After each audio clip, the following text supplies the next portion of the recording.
it's like presuming already that basta maliit ang bike mo, kamote ka. That's why if you allow smaller displacement, automatically dadaming kamote.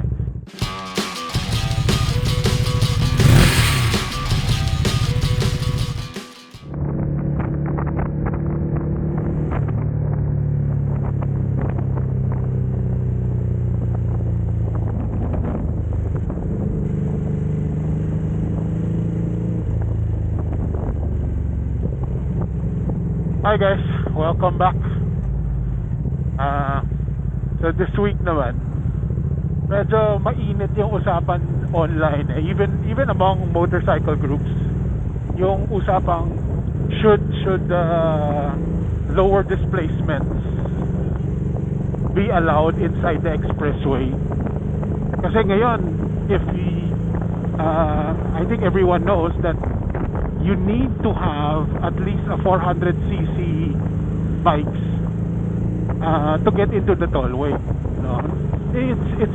It's one of those weird rules that was obviously never really went through planning.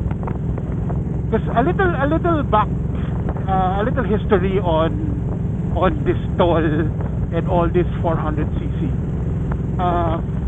Even way back, why the motorcycles were initially banned from using the expressway completely was during the time, I think it was during the Marcos time, the first Marcos, that a foreign dignitary visited the Philippines. And to impress the dignitary, he asked I would presume, or the PSG, or at least the highway patrol or the Hagats,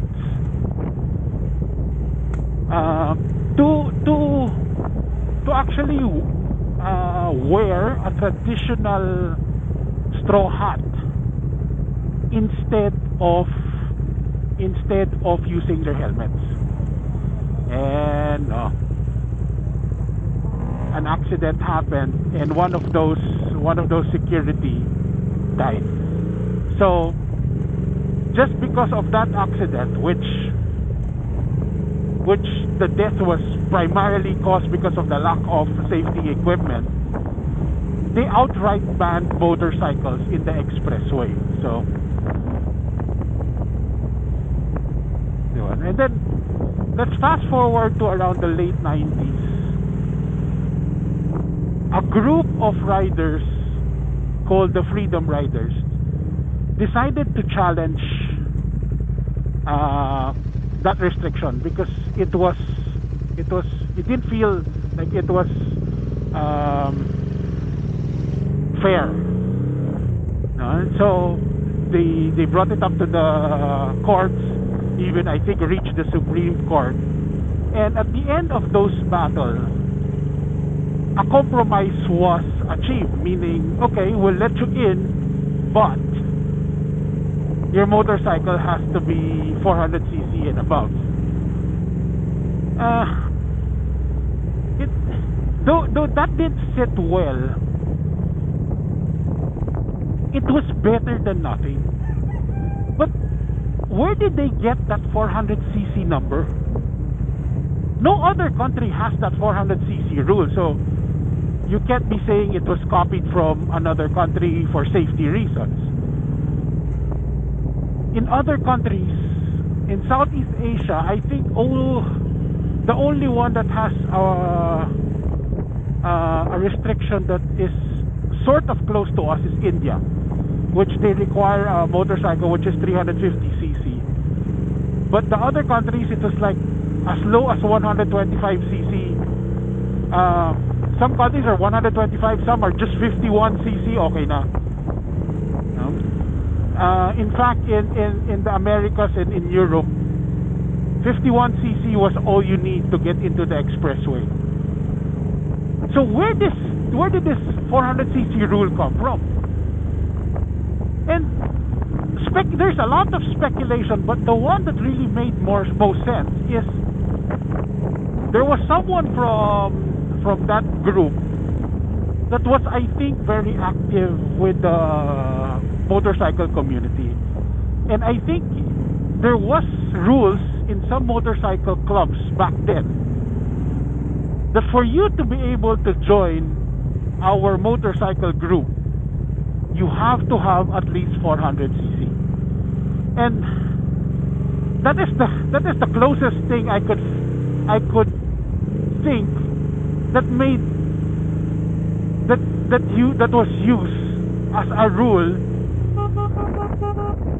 to use as a compromise to get 400cc allowed in the expressway. But things have really changed. We're talking about, that's over 10 years ago. The 400cc bikes then are not as efficient, are not as powerful as motorcycles that are 100, 200cc less, diba? So I think it's about time that a study has to be made to allow smaller displacement. If it was me, I think a good start would be something like the 250cc. There's a lot of 250cc and up motorcycles that are very capable to traverse the expressway. Kasi sa expressway, the most important thing is to be able to maintain the minimum speed. Our expressway minimum speed is between 60 to 80. Even my Vespa scooter at 155cc can easily maintain that continuously. But so that let's take it slowly. I think the 250cc, to allowing the 250cc would be a good start. I know, and the argument of people of why they don't think it's a good idea to bring the displacement down is, according to them, is dadami ang kamote. Kamote is all around. It's like presuming already that basta maliit ang bike mo, kamote ka. That's why if you allow smaller displacement, automatically dadaming kamote. No. There's as many kamote drivers with 4 wheels, and there's as many kamote riders in big bike in 2 wheels, di ba? So hindi mo pwede sabihin yung big bike the small displacements are the only reason there is kamote riders. Second argument is safety. Do you know, for motorcyclists,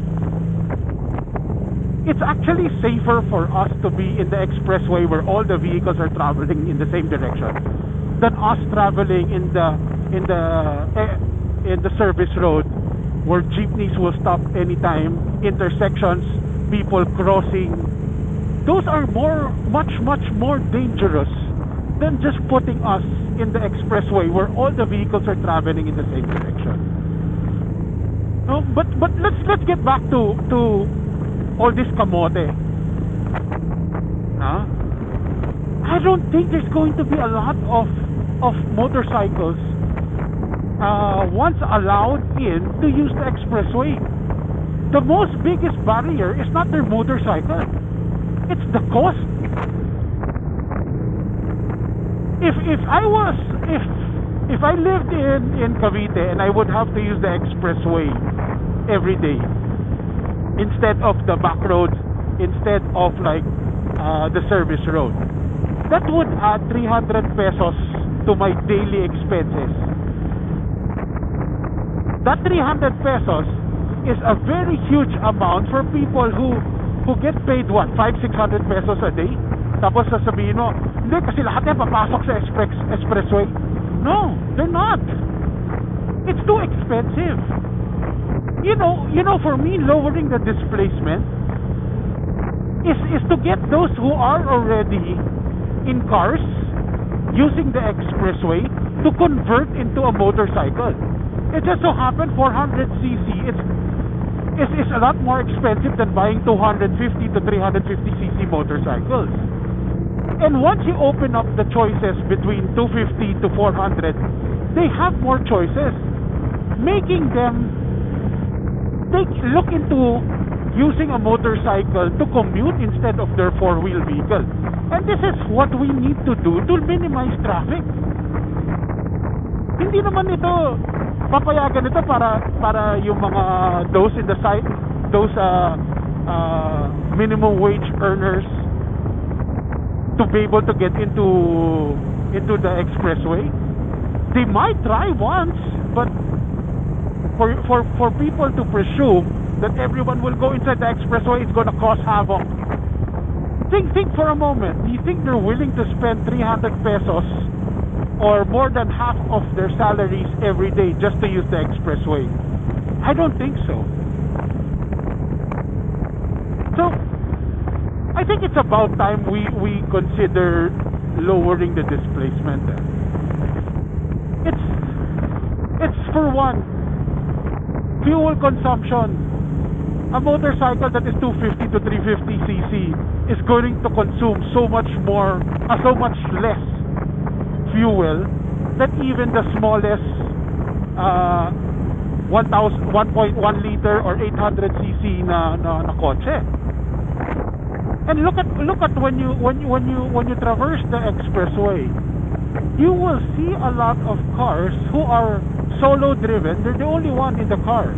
Imagine converting that space into the space that car takes up into just the space a motorcycle takes up. So it's advantageous for a lot of things, yeah. And then yet people are so opposed. They just sometimes their arguments sound too elitist. Parang feeling ko parang nagiging ganun pa nga more yung argument than actually trying to look at the big picture, which is why not? Diba? Ang argument palagi nila, aksidente, kamote. They don't have anything like an argument that these motorcycles are unsafe inside the expressway. No. You can ask people in other countries how they drive their 250 to 350 cc motorcycle in the expressway, where actually compared to the Philippines have higher average speeds, and yet no one is saying that the motorcycle is too small or too slow for the expressway. So I think we should really look into it. But besides the kamote argument, why do you think it's not good for smaller displacement? Or let's be more specific. Motorcycles between 250 to 400. Why do you think they shouldn't be in the expressway? When a lot of this 250 to 350 will outrun a lot of those 400s, and yet opens up a big chunk of the market. Dito sa atin, if you just look into the 400cc range, sobrang konti ng choices. So I think okay na, let's look into lowering the displacement. At this point, it might help reduce the congestion if you can get more people who are in cars. We're not talking about getting the small motorcycle inside the expressway. It's actually, for me, getting cagers, people in four-wheel vehicles, to reconsider two wheels. Kasi alam mo, kung tutusin, 400cc medyo mabigat na rin kasi na motorcycle, and that's why people don't really consider this 400cc and up as a purchase or as a vehicle. It's too big that they end up using it only for expressway. Pag city driving, feeling nila masyadong mabigat. That's why putting the 250 range to 300 range to 350, meaning you're opening up to slightly smaller, not really small motorcycles, slightly smaller, that is still comfortable to use even if you're in the city. Well, I really hope the toll regulatory boards think about it and do a better study. Consult the motorcycle experts. Consult the manufacturers. Imagine also how much how much help you can do to the local motorcycle industry if it opens up the 250cc to the 350cc range to a bigger market. So tulungan lang yan.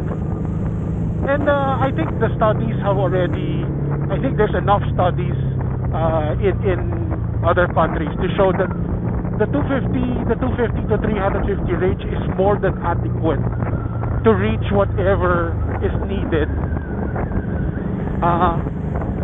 to safely traverse the expressway. So hoping for the best. Yeah.